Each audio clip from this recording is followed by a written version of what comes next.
वर्ग के अनुसार साथियों आपको ये बताना है, लॉरेंस कोहल वर्ग के अनुसार बच्चा किस स्तर पे सामाजिक व्यवस्था को बनाए रखने के लिए नियमों का साथियों पालन करता है, ये आपको साथी प्रिय भाई मेरे बताना है। कैसे आप इसका जवाब करोगे, आप मेरे को इसका आंसर करिए फटाफट साथी, आप इसका उत्तर करेंगे। जी हाँ साथियों, जल्दी जल्दी आप लोग उत्तर करते जाओ जिससे बात बन जाए, है कि नहीं। बात बनाना है तो बात बनाना पड़ेगा। चलो प्रिय, आपने उत्तर अपना कर ही लिया है, इसमें कोई दो राय नहीं है साथी। किस स्तर पे सामाजिक व्यवस्था, देखो दोस्तों ये होता है सामाजिक व्यवस्था बनाए रखने की बात ये होती साथी कि ये परंपरागत स्तर है। ठीक है, सामाजिक व्यवस्था बनाए रखने का मतलब क्या होता है, सीधी सी बात है दोस्तों, मैं इसलिए अच्छा बनूंगा क्योंकि लोग हमें अच्छा कहेंगे, मैं इसलिए सर झुकाकर नीचे चलूंगा क्योंकि समाज मुझे अच्छा बोलेगा, हम ईमानदार इसलिए रहेंगे क्योंकि मेरे माता पिता मुझ पर गर्व करेंगे। तो ये समाज की व्यवस्था बनाए रखने के लिए बच्चा करता है। लेकिन जब बच्चा स्वार्थी हो, दंड आज्ञा पालन के द्वारा समझे, तो पहला स्तर होता है जब बच्चा 4 साल का है, परंपरागत 12 साल का है। और दोस्तों जब बच्चा सबकी भलाई के बारे में सोचे तो वो दोस्तों उत्तर परंपरागत स्तर होता है। ये बात को दोस्तों आपको समझ लेना है, ठीक है। और एक चीज़ और समझना है साथियों, लॉरेंस कोहल वर्ग की कमी क्या थी साथी, लॉरेंस कोहल वर्ग की जो सबसे बड़ी कमी थी वो यही थी कि दोस्तों इन्होंने अपना प्रयोग महिलाओं के ऊपर नहीं किया था। नैतिक तर्कड़ा का थ्योरी दिया, नैतिक सिद्धांत के जनक रहे, लेकिन महिला के ऊपर प्रयोग नहीं किए थे।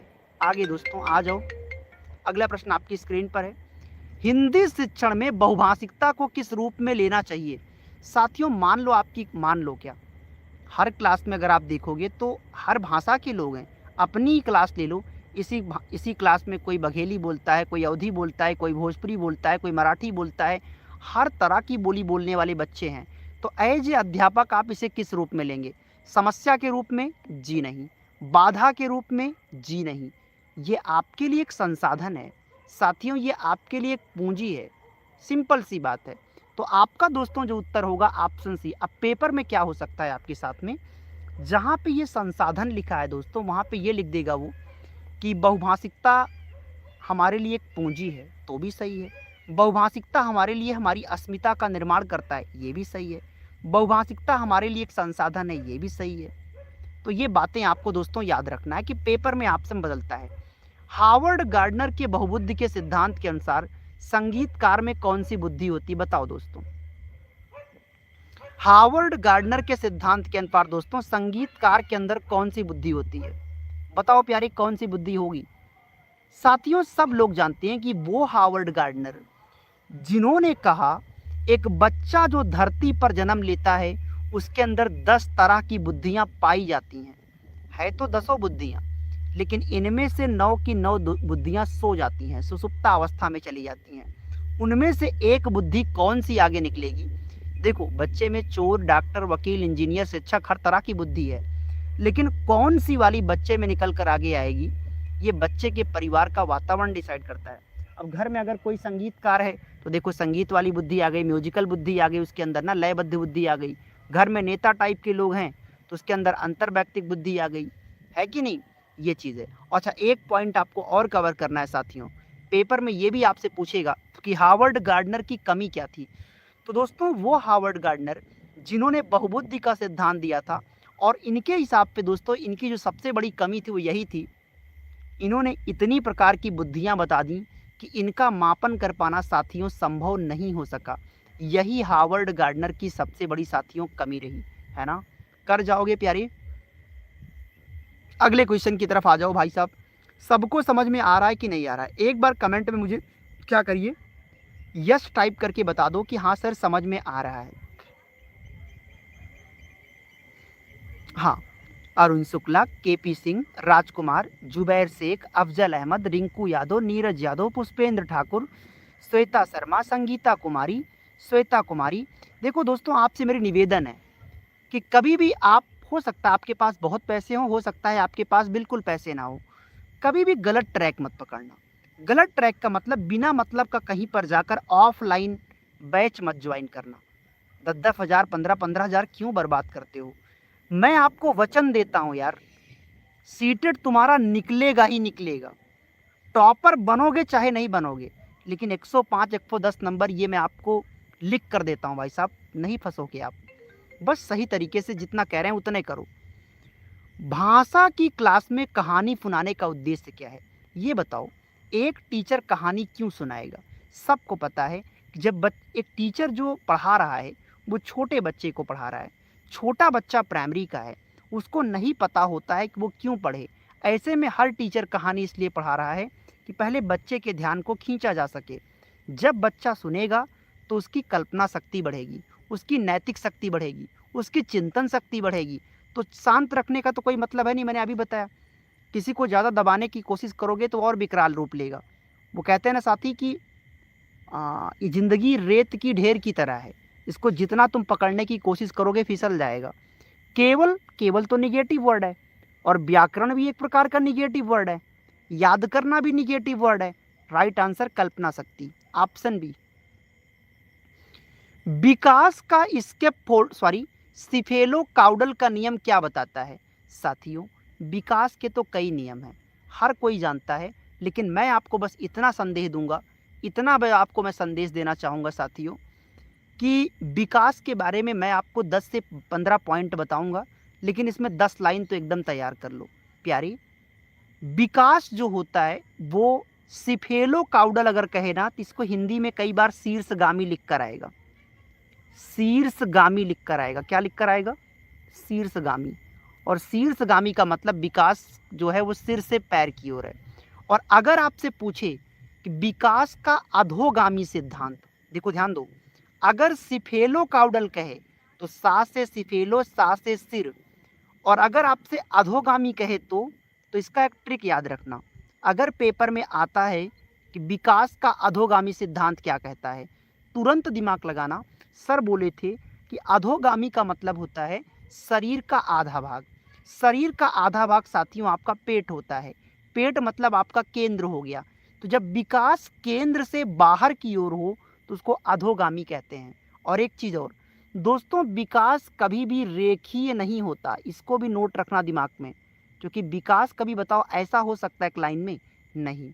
जिंदगी कभी भी एक रेखा पर नहीं चल सकता साथियों, उतार और चढ़ाव आना लाजमी है ना।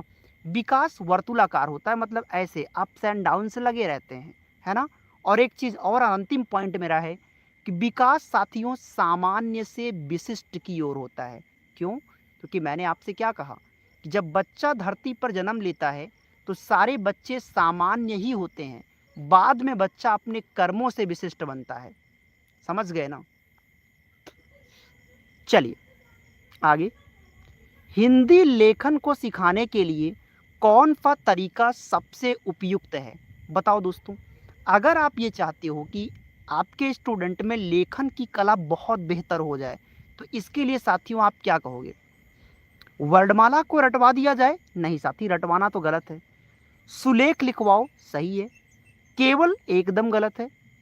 विचार, देखो दोस्तों सीधी सी बात होता, देखो सुनो, हमको आपको लिखता है, कभी भी आपने कभी नोटिस नहीं किया कि हाई स्कूल इंटर में जब निबंध लिखने को आता था तो आपने कभी ये नहीं सोचा कि इसके पीछे कारण क्या है।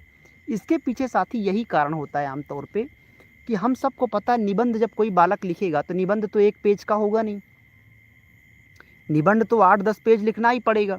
और जब निबंध आप 8 से 10 पेज साथियों आप जब लिखोगे तो जाहिर सी बात है साथियों, 1-2 पेज तो आप रट कर लिख सकते हो, लेकिन बाकी जो पेजेज होता है साथियों वो आप सोच सोच कर दिमाग लगा के लिखोगे।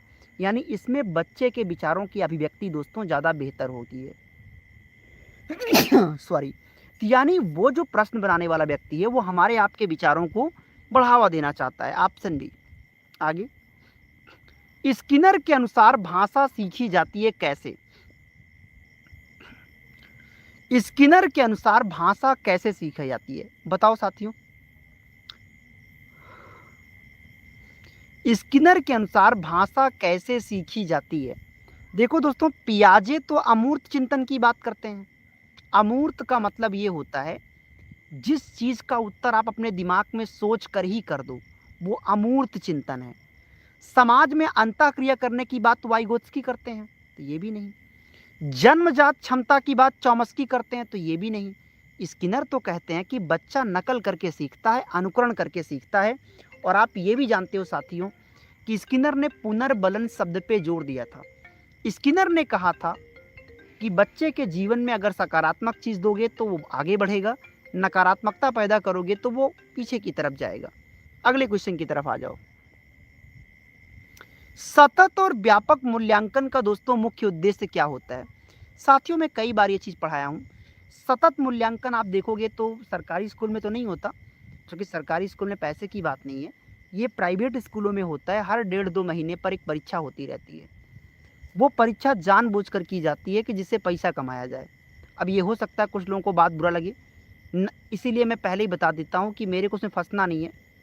99% तो मान लो सारे गलत ही हैं, 1% तो सही उद्देश्य से करते हैं, लेकिन 99% का केवल एक ही काम होता है, किसी भी प्रकार से पैसा कमा लिया जाए। भाई स्कूल उस पेड़ की तरह है कि जिसको पैसे की पेड़ बना लिया गया है कि जब चाहो तब पैसा तोड़ लो। इस तरह का स्कूल बना दिया गया है प्राइवेट स्कूल का स्ट्रक्चर। तो सतत मूल्यांकन, लेकिन आपको ये समझना है दोस्तों कि सतत मूल्यांकन परीक्षा संबंधी डर को समाप्त करता है। और दोस्तों जो व्यापक मूल्यांकन होता है, आप सब इस बात को जानते हैं कि व्यापक मूल्यांकन में आपके जीवन के हर पहलू का मूल्यांकन होता है। ऑप्शन बी सही था। आगे दोस्तों ये सूचना आपके लिए है प्यारे भाई, इसको ध्यानपूर्वक आप समझना। ध्यानपूर्वक मैं इसलिए कह रहा हूँ इसको सुनने को, क्योंकि प्यारे साथियों होगा कि आपके साथ में हमने हमेशा आपको समझाया कि सीटेट अगर आपको सच में पास करना है तो कभी भी कोई बैच मत खरीदना। बैच इसलिए मना करता हूँ, 5 घंटे डेली क्लास आप नहीं कर पाओगे, कर भी लोगे तो यादें नहीं होगा। ये गलती ना करो। गलती नंबर 2, कोई किताब के चक्कर मत पड़ना। किताबों में हज़ारों पन्ने होंगे तो फंस जाओगे कि पढ़ें क्या और छोड़ें क्या। तो सीधी सी बात है साथी, इसका एक ही तरीका होता है जो मैं आपको क्लियरली बता रहा हूँ और स्पष्ट शब्दों में बता रहा हूँ कि आप सबसे पहले पेडागोजी का पैटर्न सीखो। अगर पेडागोजी आप डेवलप कर लोगे तो जाहिर सी बात है 90 नंबर आपको वही करा देगा। इसीलिए आपकी समस्या के समाधान के लिए मैं आपको दे रहा हूँ ये 150 पेज का प्रीमियम नोट्स है, यानी ज़्यादा नहीं दे रहा हूँ उतना। अब देने को तो मैं भी 2000 पेज का दे दूँ, लेकिन मेरा मकसद है कि आपको पास कराना है। तो चाहे वो गृहिणी हो, महिला हो, भाई हो, बहन हो, करो जॉब आप जो करते हो, आधे घंटे 1 घंटे इसको समय दे देना। मैं वचन देता हूँ आपको, अगर आप कितनी भी बार प्रयास कर चुके होंगे, लेकिन आराम से आप पहली बार में 105 108 के आसपास आप पहुँच जाओगे, पहली ही बार में 110। कैसे मिलेगा आपको? नीचे नंबर है, इस नंबर पे कॉल या व्हाट्सअप मैसेज करके साथियों आप इसको परचेज कर सकते हैं एक सामान्य सी फीस में। आइए दोस्त आगे चलते हैं। अगला, बच्चों के सामाजिकरण की दोस्तों पहली संस्था कौन सी होती है? साथियों बच्चे के सामाजिकरण मतलब जहाँ से बच्चों में संस्कार डेवलप होता है, तो ये पहली संस्था तो गुरु परिवार होता है, ये तो हम सब जानते हैं। लेकिन दूसरी संस्था कौन होता है दोस्तों? वो विद्यालय होता है। लेकिन यहाँ पे एक सबसे बड़ा सवाल ये पैदा होता है, पेपर में कई बार ऐसे पूछा गया है कि बच्चे के सामाजिकरण की पहली औपचारिक संस्था कौन सी है? अगर पेपर ने औपचारिक कह दिया तो यहीं पर लोग जो ध्यान नहीं देते वो फंस जाते हैं। अब औपचारिक का मतलब तो ये है कि जहाँ पे बच्चे के जाने का, आने का, सीखने का समय स्थान निश्चित हो। तो जब औपचारिक कह देगा ना, तो बच्चे के सामाजिकरण का जो पहला एजेंसी होगा विद्यालय हो जाए। इस बात को तुम्हें ध्यान रखना है पेपर की दृष्टि से। अगर पेपर वाले ने कह दिया कि बच्चे के सामाजिकरण की पहली औपचारिक अगर कहे तब तो विद्यालय, और अगर औपचारिक की बात नहीं कहा गया है तो फिर परिवार। आगे, हिंदी